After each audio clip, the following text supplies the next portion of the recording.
And so I welcome all of you here to this new class. It's really on the beloved community. Jesus in the beloved community. We start this Sunday through. You experienced that this past year. It makes a lot of sense to hear his experiences there. And the next two Sundays, the 17th and 24th, Andrew and I will talk about Jesus in the beloved community, who Jesus was, what he did, what community has come out of this movement. And so we have a lot of exciting things ahead, but especially today. So I invite Drew to come forward. Well, thank you, Harry. It seems like maybe a lot of you guys were in the earlier service. But I'm excited to be here and share about my year because this church supported me so much in being able to get to a place and get to DC. And I'm so grateful. And I wanted to share some of the learnings that I had from this past year with you guys. And but more so, I would struggle to be up here for a whole hour just talking. So please ask questions and interrupt me, and we can make it more of a discussion because, yeah. I wanted to start off kind of just explaining what I did this year, which is going to be a lot easier with pictures. So let me share my screen here and pull up some of these pictures. So some of you guys might recognize this from the news, this building here. It became a little more real for me standing underneath it. But yeah, so this was like first day in DC, August 31st. I saw White House for the first time, and let's see, Supreme Court right across from it. DC is a city of a lot of stone. And so in that way, made in people's heads. But I felt like this was kind of the intro I got to DC was all the stone, right? All the sidewalks and the beautiful columns and but my year strayed pretty far from the center of the city. I was in Adams Morgan, a little neighborhood north of DuPont that is very more local feeling, a lot of energy buzzing around and a lot of people living normal lives that are separate from the government. So yeah, I included this picture here. These are the old columns from the Capitol that they have on display in the National Arboretum. So when the Capitol burned down, they saved a lot of these columns that are cool Corinthian style, a little different than what they had before. At the National Arboretum too, here's one of the things that became most I was lucky with the YAV program. You work at a nonprofit or a church or a different service areas, and then but you only work 32 hours a week. So you get an extra day in which, like me and my housemate Lucy, we were the two YAVs in DC, get to spend exploring the city, usually in a very intentional way. And our first Friday we had off, we explored the National Arboretum. And we met this bonsai, this 200, maybe even 400-year-old bonsai, very old bonsai that was gifted to the United States for the United States bicentennial in 76 and by Japan. And later it was found out this bonsai had survived Hiroshima and had been just outside and no one in Japan knew it and no one in the United States knew it until later. And so it's one of those things that became a very present part of the YAV years. What story are we listening to? What is the story of the city? What story do we get to tell? Right? And so this bonsai was kind of an example of that for me. A lot, also you might guess, being in churches. This is in New York Avenue Presbyterian in DC, which is, as you can see here, the church that Abraham Lincoln, I don't know if these are too small. Abraham Lincoln, so I got to sit in a few that Abraham Lincoln did, which was a little cool. But I probably went to maybe 30 churches over the course of the year, maybe not all on Sundays, but just exploring. And I also got a little 2-week break of my vacation. I pulled it all at once to go to Spain with a friend and went to many churches in Spain. But so this was the first of many of the year. and yeah, stained glass. I shared with the people who were at the earlier service that I ended up living in a church basement. And so one of my sacred spaces of the year was to go upstairs and bask in the stained glass of this church and get to do the writing that I had to do and do different things. And so it was really stained glass became a nice image for me throughout the year. This is the church basement. See? And the asbestos is sealed. You can see it was very we're well taken care of. We were very well taken care of. This is my housemate Lucy. So yeah, a big intentional community is one of the pillars of the YAV program. And so Lucy and I made agreements that we want to eat together at different points in the week, even though our schedules are crazy. We want to make an effort to do Sunday nights together and cook dinner. And so this was one of our first. We ended up being too busy to take pictures of every one of them, but you can see the hair changed a little bit, right? Yeah. But yeah, it was a great space to be in. Lucy, my housemate, worked at the Office of Public Witness, which is the Presbyterian Church's advocacy office, which is right next to the Supreme Court. You saw that picture of the Supreme Court. One step to the left as you're looking to it, and you have the United Methodist building that she worked in all year. And so I got to spend some time staring at the Supreme Court through her office every once in a while. I mentioned COVID, especially upon arriving to DC. The house I worked in is a group home, was a group home for people with intellectual disabilities. There were 4 individuals in the house I shared time in. And so coming to DC, especially in New Mexico, it's not, Santa Fe, not a city. It was different around COVID. And so getting to DC, especially in the context of people at more higher risk, COVID was a lot bigger of a deal right upon arrival. So it was, there were some COVID cases. You see the full COVID regalia and yeah, same shirt too. This is the house I worked in. It's called Ontario House in Adams Morgan. You can see it's very homey. It doesn't feel maybe what your idea of a group home might be. I think oftentimes that idea can be very, very structured, especially with how our policy structure, what a group home is. And so this was a family home that I got to join a family for the year.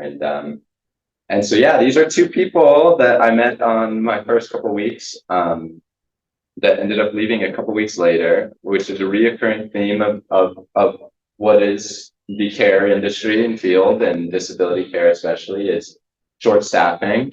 And so, yeah, I probably saw within a home 4 individuals. You need a 24-hour care around maybe 12 to 15 people to be fully staffed.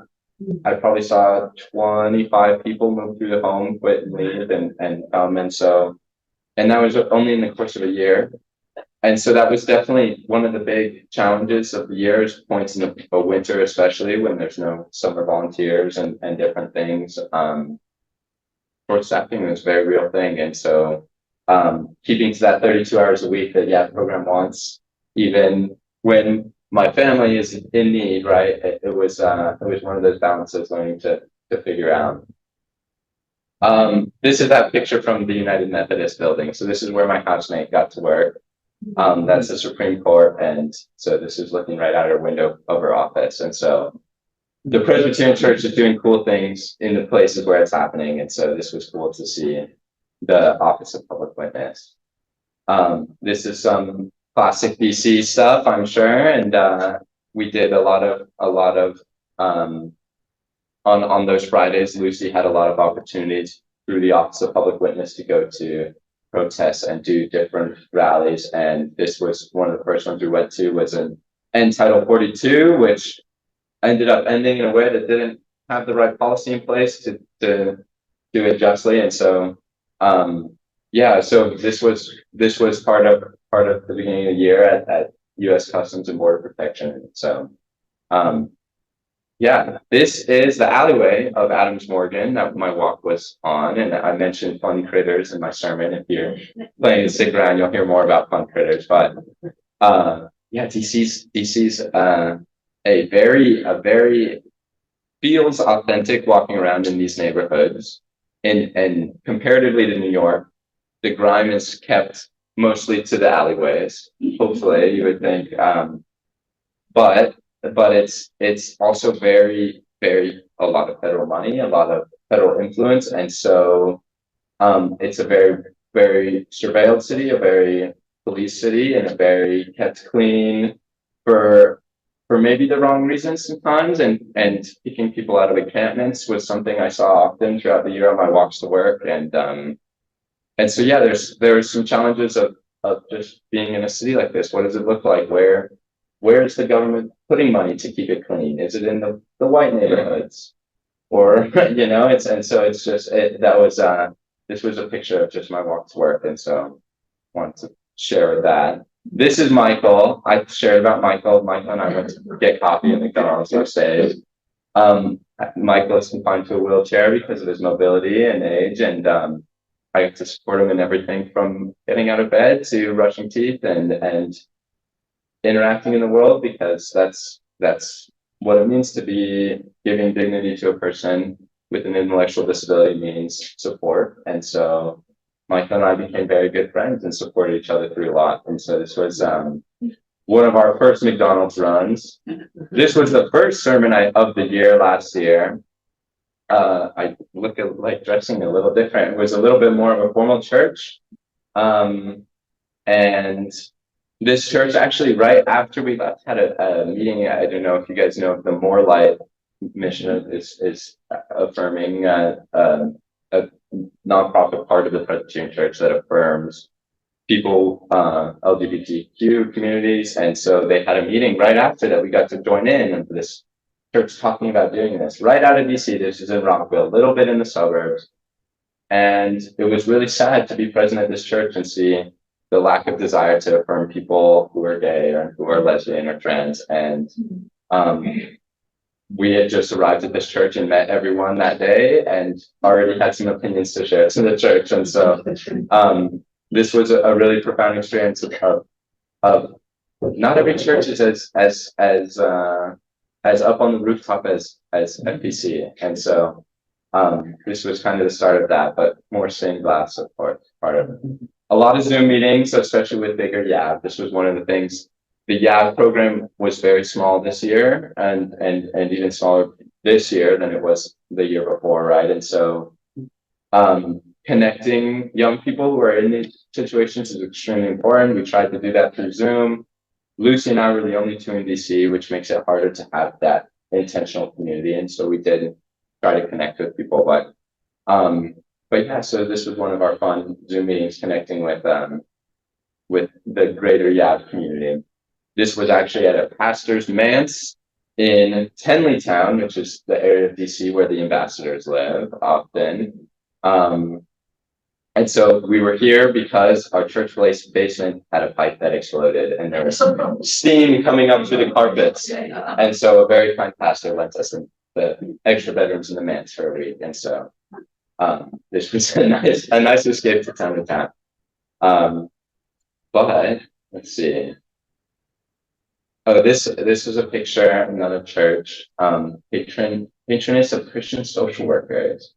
There was one of our community Fridays, we spent time talking with an author about Catholic saints, and I just me being curious about that. The triune God, and then wait, we don't have idols. We don't. What is all this sainthood stuff? And then having this conversation, there's a lot of learning of. These are people with stories that we can learn from. Also, there are altars. It's a little weird, but I took this picture for my mom because my mom is a social worker and grew up Catholic, and so I want to share this with them. But yeah, this is what a DC Metro stops look like on the most beautiful sunset of the year, maybe. But one of the things that I learned about being in a city more than I expected was how much I missed the sky. And especially being in New Mexico, you get so used to a sky that is bigger than your eyes can take in. And then it gets boxed in by these big cement somethings that are there. And so, yeah, there were definitely some moments when we could sneak up to the church bell tower and see the sky as well. It was very healing sunsets. And coming back to New Mexico, I feel like I've gotten to appreciate that even more. This is Michael and I at a coffee trip again. Often McDonald's was a daily trip for us. Lucy and I went to church with Michael. Michael was a member of a Seventh-day Adventist church, Eighth-day Adventist church, a lay-led church that was really accessible and made really good efforts to be accessible, even in the ways of doing communion. And so, yeah, me and Lucy would often go with Michael to church when there were things to do on Sundays. This is Johnny. Johnny is another one of the core members I got to spend a lot of my year with. Johnny is a Cuban and speaks Spanish and taught me a lot of Spanish. I had only Spanish 2 education going into this year, which is not very much. But Johnny is extremely patient learner in helping people to learn Spanish and learn the language preferred. And so I got to learn a lot. And it also helps. Johnny was a person that found comfort in routines that were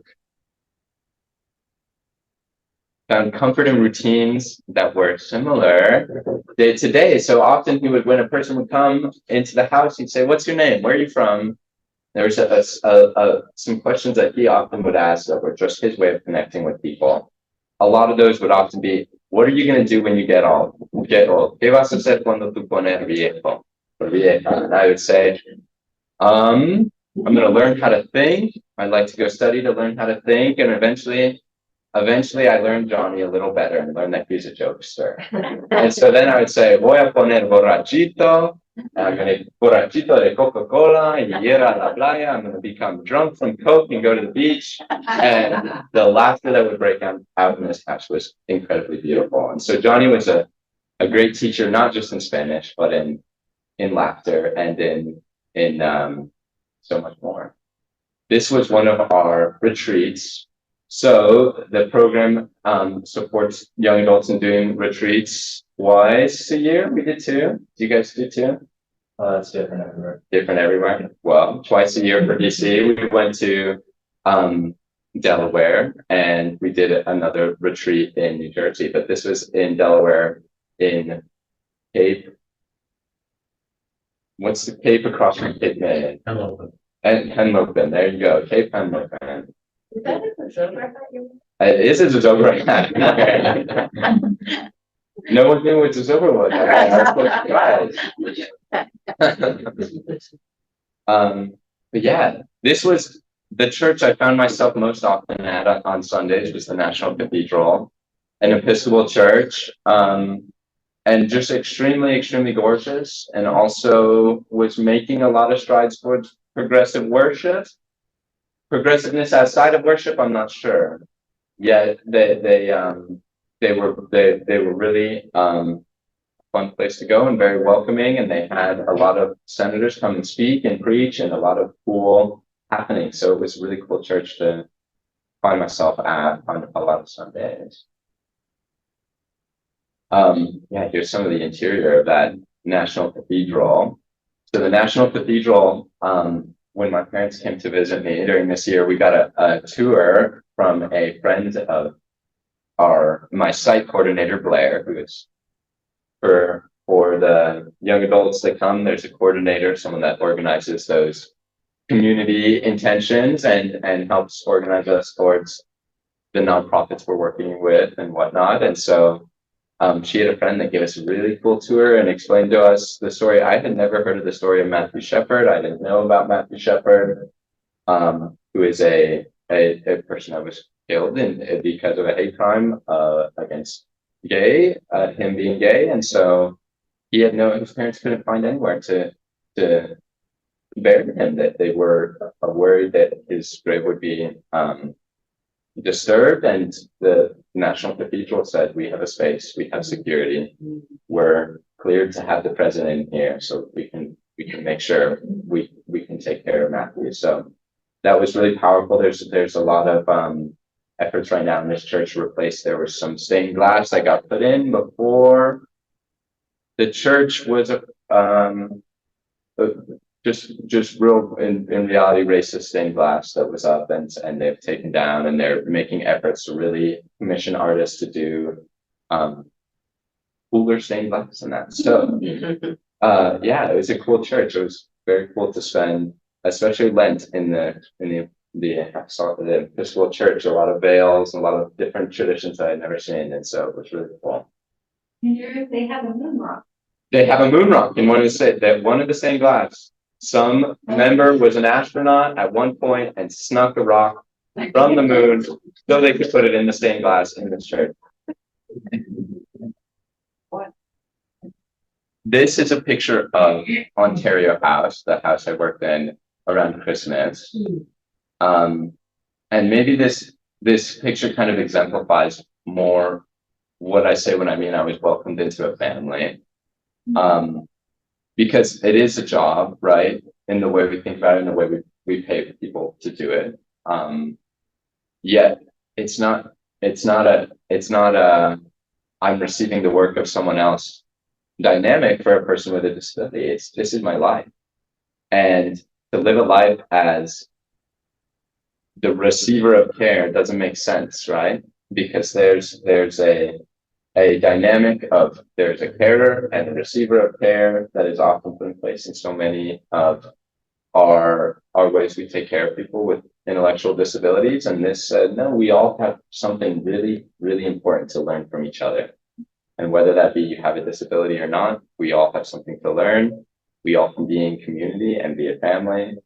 And so I think this picture really exemplified it. And this is everyone, whether you are getting paid, a volunteer, living in the house for the past 40 years, you get a stocking and you get a present and you get taken care of by the community, and there's a secret Santa and there's a celebration. And so yeah, this was one of the most powerful times, especially because this is the time you see all the stockings, yet this was the time when we're facing the most short staffing. And so to be grounded in celebrations was extremely important and extremely life-giving. And so yeah, there's some of that. Here's State of New Mexico Christmas tree on the Capitol.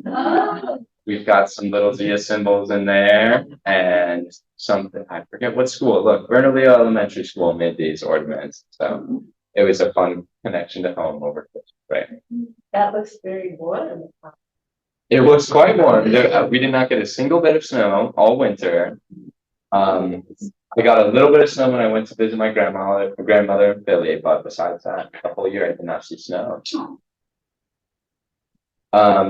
More stained glass in a new church. More stained glass. This was 15th Street Presbyterian Church, which was the first Black Presbyterian church in the nation's capital. And I think I got to preach here and do a lot of organizing around the Pride Parade started here, and so I got to do some organizing with the Pride Parade and doing some fun stuff around that. And I want to show off this T-shirt. I wore it to church one day, but maybe maybe we need some of these at FBC here. Yes, we do. But yeah, more crazy stuff from the museums, Smithsonian's. This is an artist in the National Gallery with an intellectual disability. But yeah, me and Michael, more McDonald's. The hair's getting a little longer. Let's see. This is the bell tower of the church I lived in. This church was a good 100 years old, and the bell tower did not have any bells. Had a very rickety spiral staircase, but we did get access to it for the 4th of July and got to see the fireworks over the Capitol from the bell tower, which was really, really, really cool. This is at a care can't wait rally. There's some advocacy work. And so Michael and Eileen, here is another person that I got to support last year. We went to a care can't wait rally and saw Elizabeth Warren and a lot of senators and a lot of people came down and showed support for care can't wait. We need to put investment into the people that deserve it. This is Christmas. I got gifted a sci-fi book, of course, if you guys. Joseph here is there are 4 houses in DC that Large supports. There's there's 2 in Adams Morgan, a little apartment, and then the big Ontario house. And then there's 2 in Virginia. And even that has the same nonprofit supporting these 4 houses. You see how a state line changes the way we're able to take care of people. And DC specifically, if anyone said, I have a headache, I need something to help with this or something, a person in DC can, an assistant like me cannot do that. You have to call the nurse. You have to have someone that's trained to just administer something that any adult could purchase, right? And in Virginia, it's the opposite. You just take a 3-hour course and you can actually help the people that you're there to help, right? And so it's a lot of it was interesting to look at the different structures that are in place to care for our people. And so, yeah. That is Eugene Sampson here, was one of the founding core members of this house. This house has been in Large care for 40 years. Michael has lived there all of that 40 years, was a founding core member. Eugene Sampson was another one of them. And so, yeah, there's a lot of pride in Large history, especially within the homes. I think if you guys know much about L'Arche, it was started in France and by a man named Jean Vanier and out of the Catholic Church. And Jean Vanier turned out to be a really evil person who abused and took advantage of many women, no one with an intellectual disability, but used the structures of the Catholic Church and L'Arche to be able to do that. And so coming to terms with that as a federation and as a huge international nonprofit, as it was happening last year, and having those conversations and saying, can we call ourselves L'Arche still? And so part of that is coming pride in the story of a house and saying, we're not Jean Vanier. We are, when you're in this house, you are seeing the true care that is going on that is so separate from this narrative Jean Vanier put into L'Arche. And so, yeah, that's a lot of pride. You'll What's see it. L'Arche? L'Arche means the ark in French. So the ark, it started Catholic and is in 140, there's 140 homes in 70 countries. There's a lot, it's spread all over the world. It's intentionally religious. So our community is, this community here was Christian, agnostic. It just depends. Every community around the world gets to choose for themselves where they want to be spiritual, but it's kind of grounded in some ideas of spirituality. And so the ark is where L'Arche came out of, this story of Noah's Ark. And you see the 3 men on the boat is the logo. And so, yeah, that's part of that story. This is Michael and I Thanksgiving, making cards for people.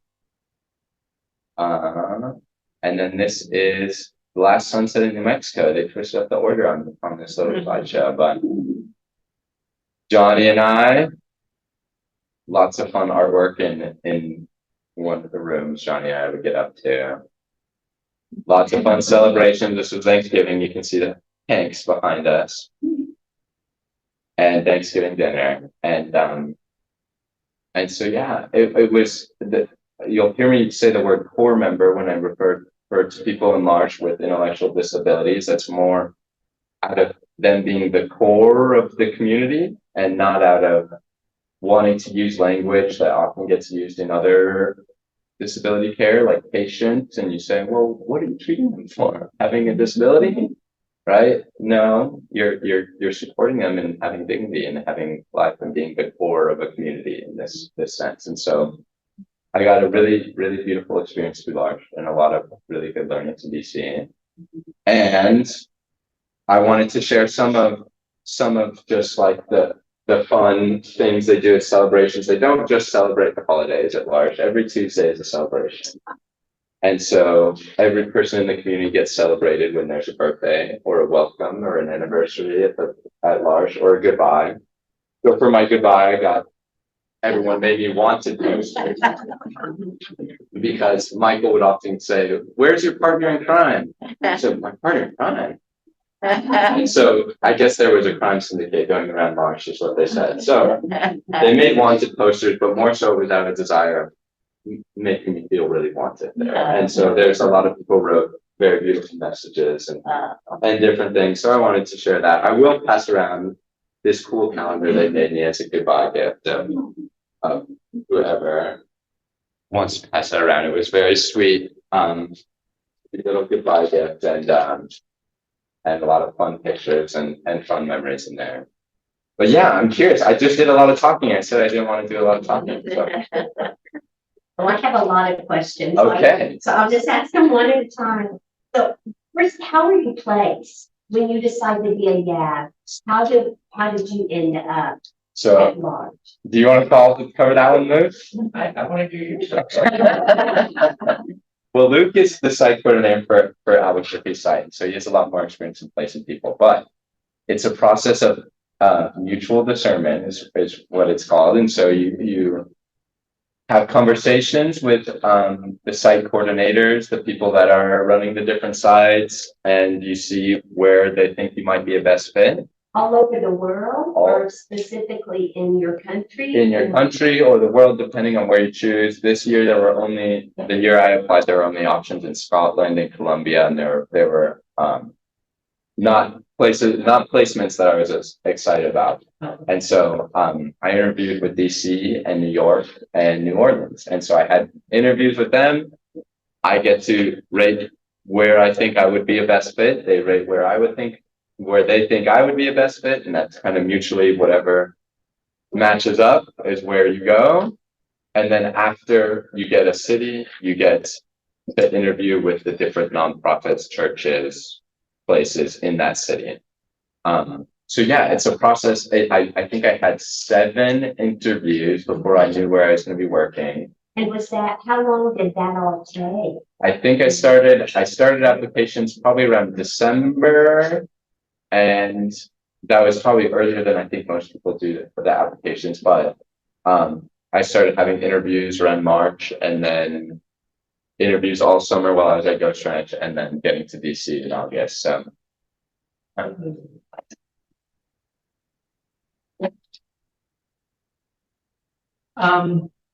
Let's see if I can phrase this properly. What did you learn the most about yourself? About myself, I think I learned a lot of patience and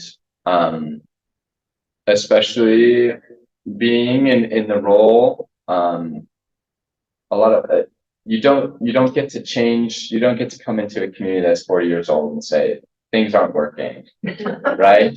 You don't get to be a young person and say that. You have to say, okay, where can I be present with people in the ways things aren't working?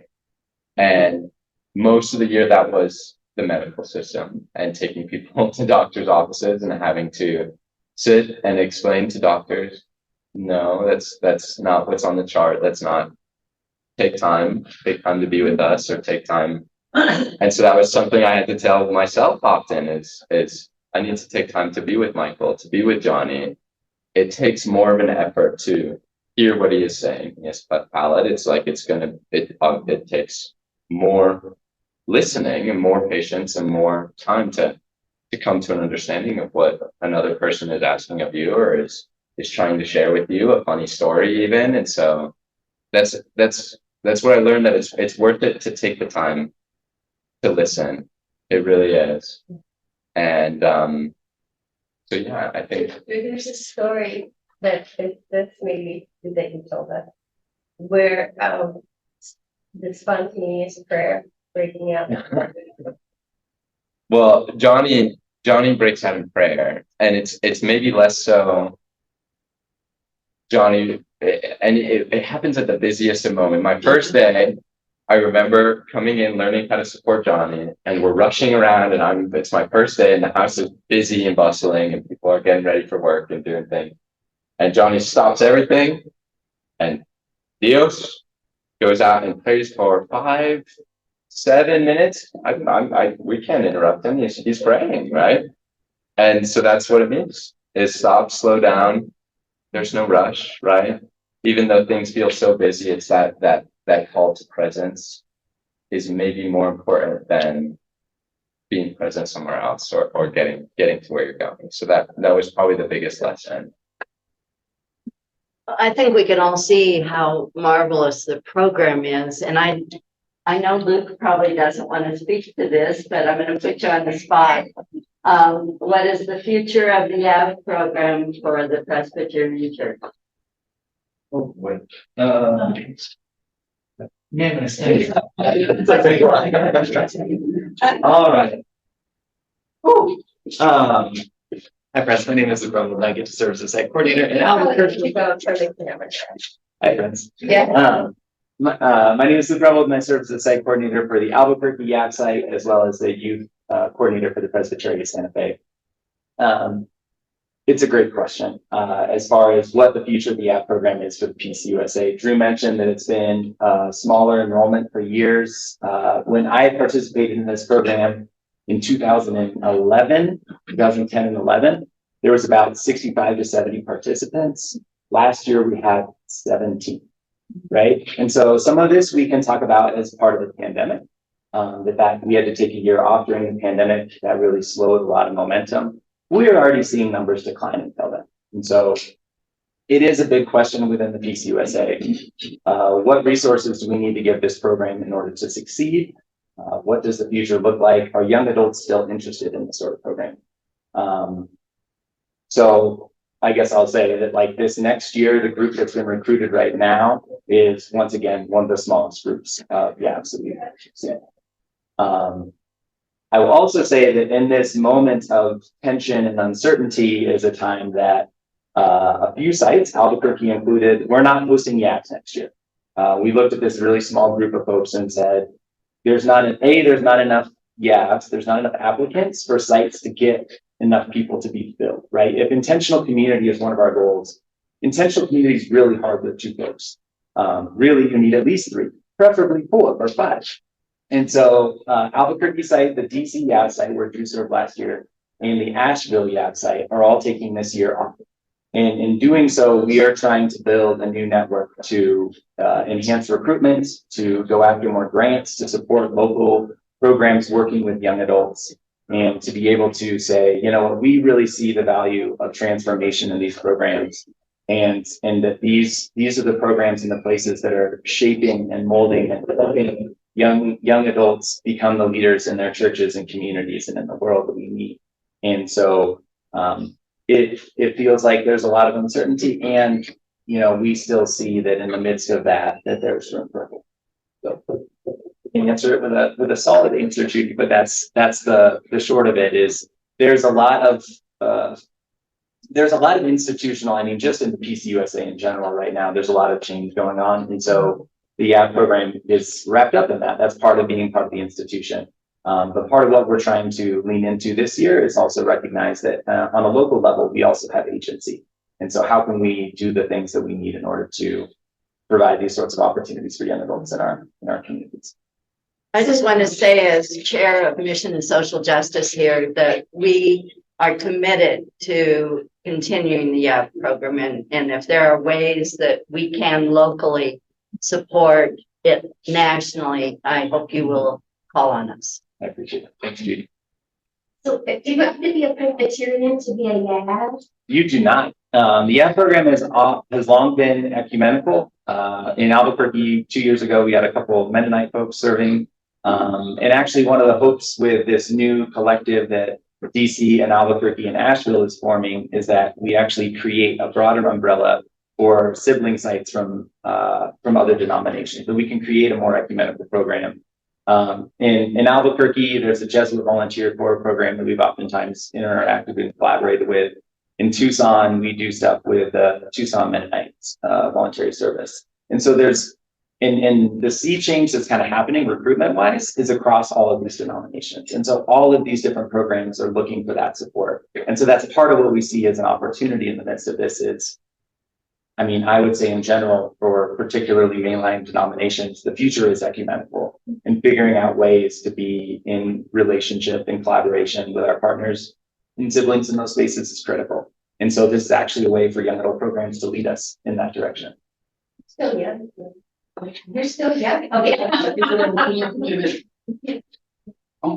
Traditionally has been a one-year commitment. I think that's one of the things that as we're in conversations, one of the partners that we're working with, and I'm just going to say it once, it's the Young Adult Transformation Collective. It's this new thing that we're working on, which is YATSE, if you say it out loud. We think we're so clever. But one of the things that we're considering, particularly as we're partnering with seminaries, is maybe a year doesn't always make sense. Maybe we need to be able to be flexible and have a 4 to 6 month term. Because I would rather have someone else in that house that gets to be in community for 4 to 6 months than not have that at all. And so there's ongoing conversations on that. And Mary, you had a question. Well, I was gonna say, I think with this, programs change over the years, and so that's the good piece, I think, of what's going on now. Having been in a similar program way long ago, that was different but similar. Now is an opportunity to reevaluate, to decide what's appropriate in the 20s and 30s and 40s. And so it's hard because change does not come easily, but it's also a great opportunity. Yeah, and I think this is actually a fun way in which, and I'll just brag on the Albuquerque YAV site a little bit to say that one of our foci is the doctrine of discovery. And like addressing and talking really just directly about the way in which the Christian church has had really negative impacts on Native communities in particular, and that the ways that we've oftentimes gone about mission has actually been really negatively, has had direct negative impact for local communities. And so one of the conversations that's taken to the larger level within the YAV program is how do we have these conversations? And that's a conversation that the national churches have.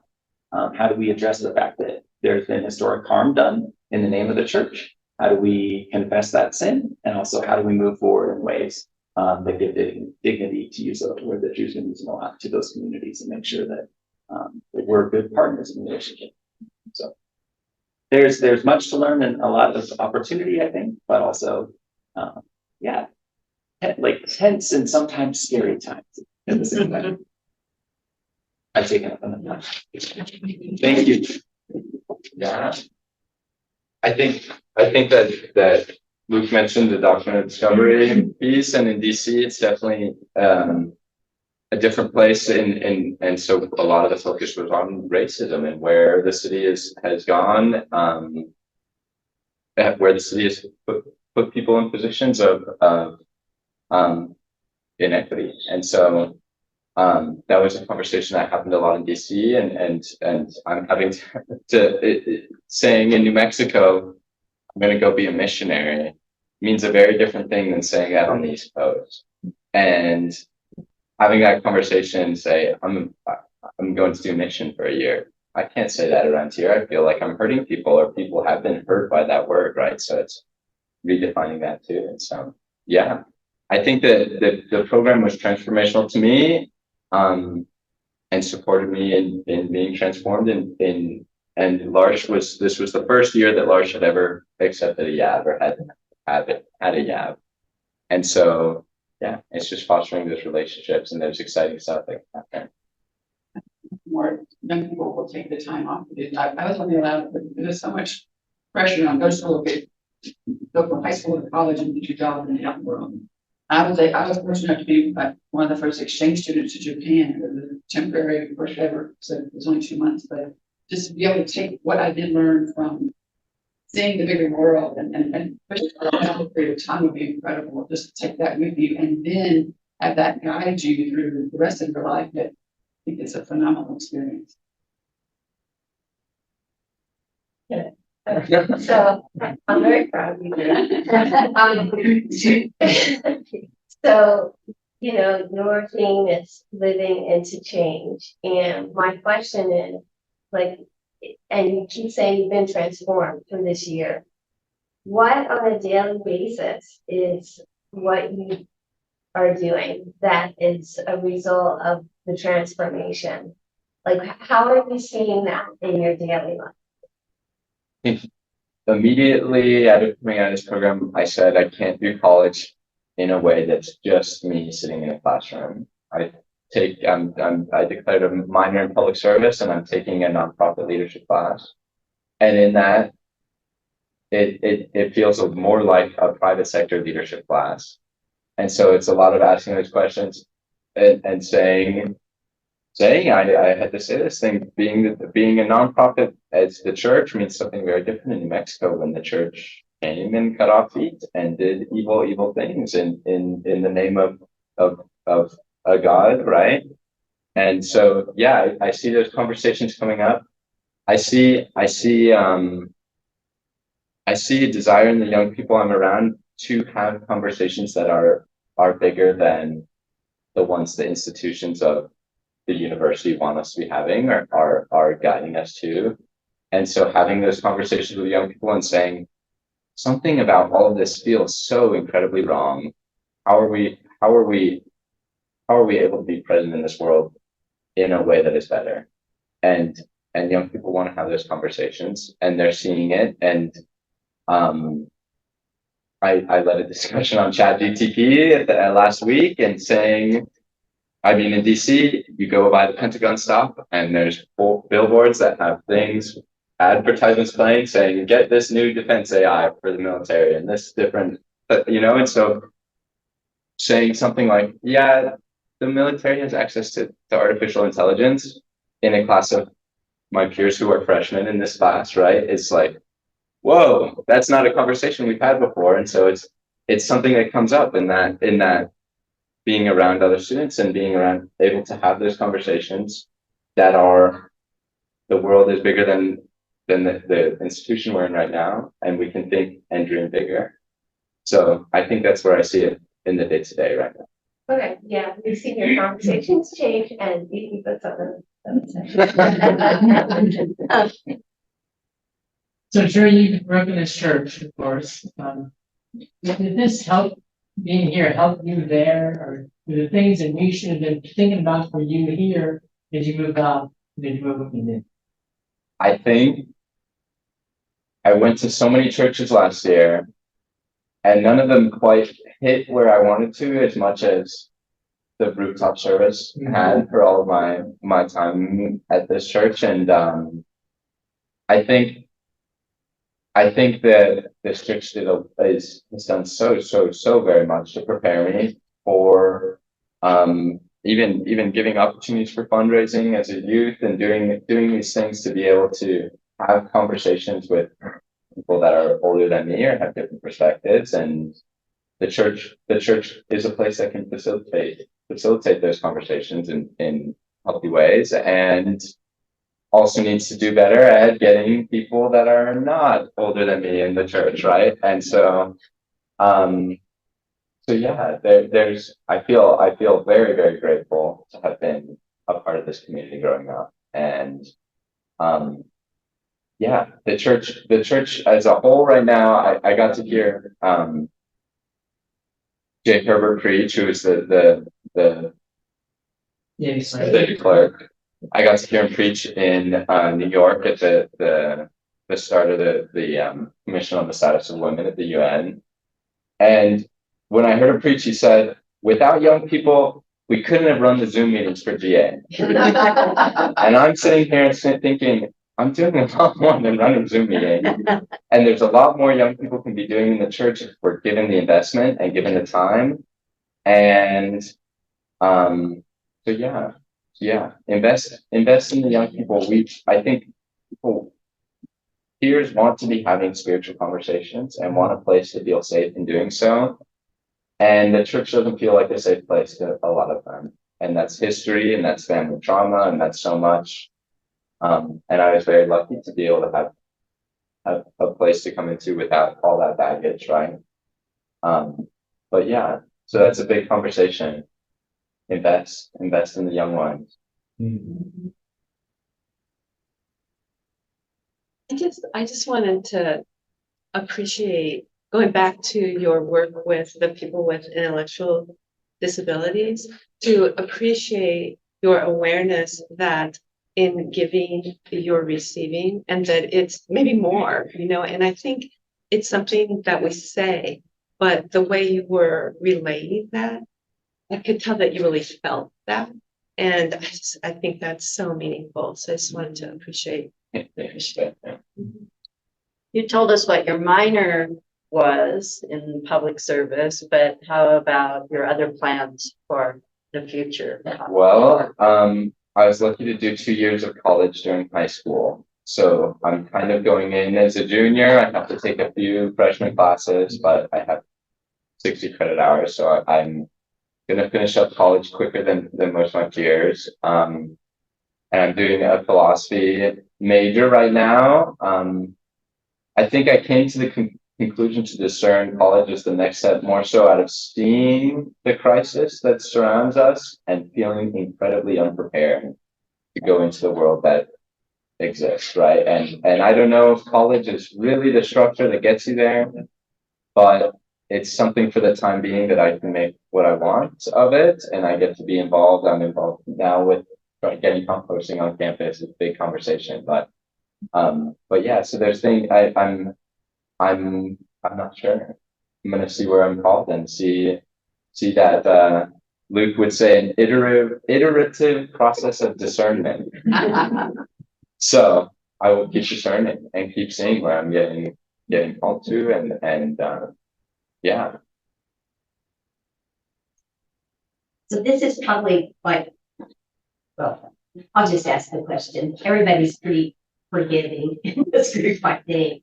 But when I was in school, I was fortunate enough, my parents could pay for school. But a lot of people don't have that privilege or that ability. And so sometimes, are there some young people that frankly, maybe it's not seen as the greater good, but there's some people that just need to pay their bills. So as a YAV, did you get enough money so that you could, or did your mom and dad support you through that, or how does that all work? So the YAV program will give you a stipend. So they'll pay for your travel and give you a stipend. The stipend is livable. It's challenging. I think I had some cushion to be able to travel when I did get time away, which was really life-giving to me. But I think it depends. I think in New York, there was some YAVs that had medical issues, and the YAV program failed to help them out in it. And so, yeah, that's the sad part of what is a volunteer year, and you're giving a lot. And I could have been working at L'Arche, not as a volunteer, making $21 an hour, having groceries and having covered just the same. And so, yeah, that's one of those things is people can come out of college and make $15 an hour pretty easily when a YAV year is a little different, and you're not coming out of a YAV year with any savings, right? And so, yeah, I felt very supported in DC. I think it depends site to site and place to place. I think if I had a medical emergency, there would have been something figured out in which I would have gotten taken care of. But it's dependent for people on what situations, right? And especially in school, there are many people I've talked with who they don't have the time or the energy to be able to think about things that are outside of the day to day and making money and getting through school, right? So, yeah, stewarding our resources to be able to support people to think a little bigger is certainly important. I think the YAV program does that decently, but it's case by case still, I think, right now.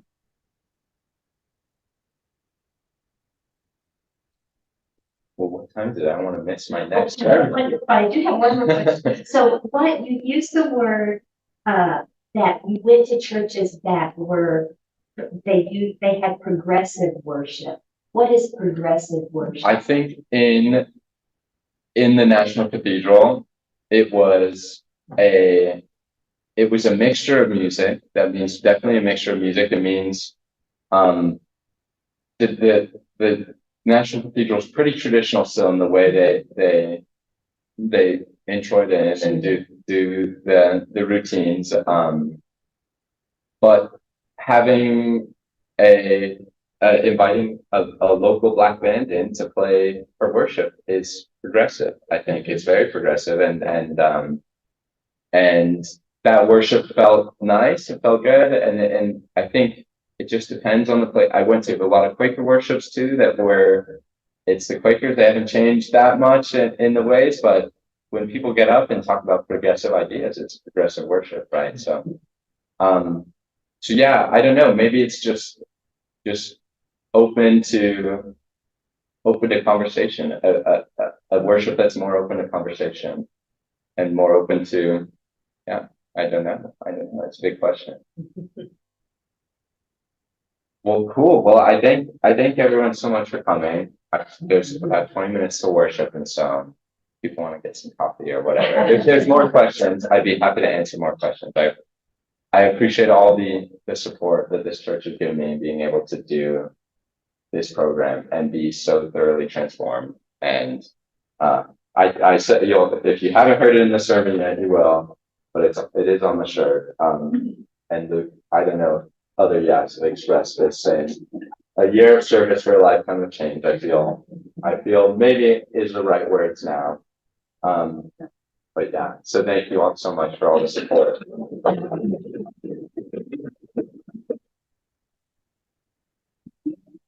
And to your credit, Drew, it takes great courage to take a leap like that. So that is really impressive. I said we should applaud your mom and dad. Yeah.